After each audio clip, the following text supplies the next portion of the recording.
இன்றே டவுன்லோட் செய்து உங்கள் ஃபேவரட் ஷோக்களை என்ஜாய் பண்ணுங்க. இந்து,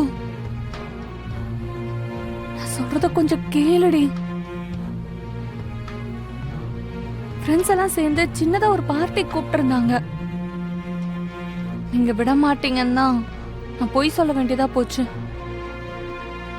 நான் வேண்டான்னு எவ்வளவோ சொல்லி பார்த்தேன்டி. ரொம்ப கம்பல் பண்ணாங்க, அதனாலதான் போனேன். நான் வேணும்னு பண்ணல இந்து. தீபா, நீ என்ன வேணாலும் சொல்லுவ. நான் அப்படியே எல்லாத்தையும் கேட்டுட்டு சும்மா இருப்பேன்னு நினைக்காத. கொஞ்சம் கூட நாக்கு கூசாம நான் வேணும்னு பண்ணேன்னு போய் சொல்ற.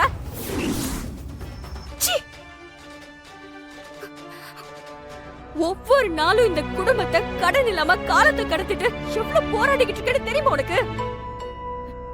ஏய், இந்த 5000 ரூபாய ஒவ்வொரு மாசமும் 50 100 சேர்த்து வச்சது உனக்கு தெரியும்.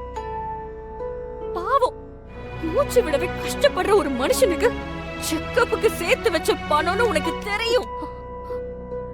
எல்லாம் தெரிஞ்சும் அவ்வளவு பிடிவாதமா பணம் வேணும்னு அடம் பிடிச்சு வாங்கிட்டு போய் என்னடி பண்ணிக்கிட்டு இருக்க?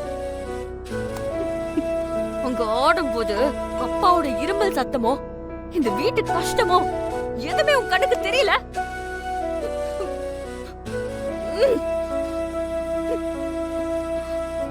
அவருக்கு ஏதாவது ஆச்சுன்னா நம்ம 2 பேரோட நிலைமை என்ன ஆகும்னு நீ யோசிச்சு பாத்திருந்தா இப்படி எல்லாம் பண்ணிருப்பியா? நாளுக்கு நாள் நீ பண்றது எதுவுமே சரியில்லை. அம்மாவுக்கு நம்ம பண்ண சத்தியத்தை மறந்து நீ ரொம்ப தூரம் போயிட்ட மாதிரி இருக்கு. முத தடவை எனக்கே தெரியாம போனை வாங்கிட்டு படிப்புக்குன்னு சொன்ன, சரின்னு விட்ட. அப்புறம் வீட்ல இருந்த பணத்தை எடுத்துக்கிட்டு யார்கிட்டயும் சொல்லாம போய் லேப்டாப் வாங்கிட்ட. அத கூட ஃப்ரெண்டோட லேப்டாப்னு போய் சொன்ன.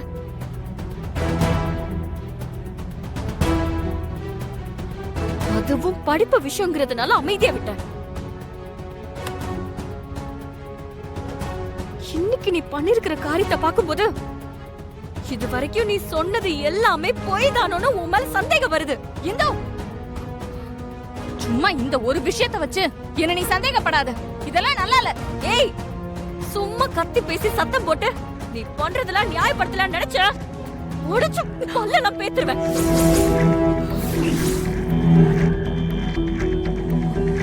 இங்க ஓங்குற கைய அவங்க உன் ஃப்ரெண்ட்ஸ் முன்னாடி ஓங்க ரொம்ப நேரம் இருக்காது. நம்ம குடும்பமான போக கூடாதுங்கிறதுக்காக தான் கோவத்தை கட்டுப்படுத்திக்கிட்ட.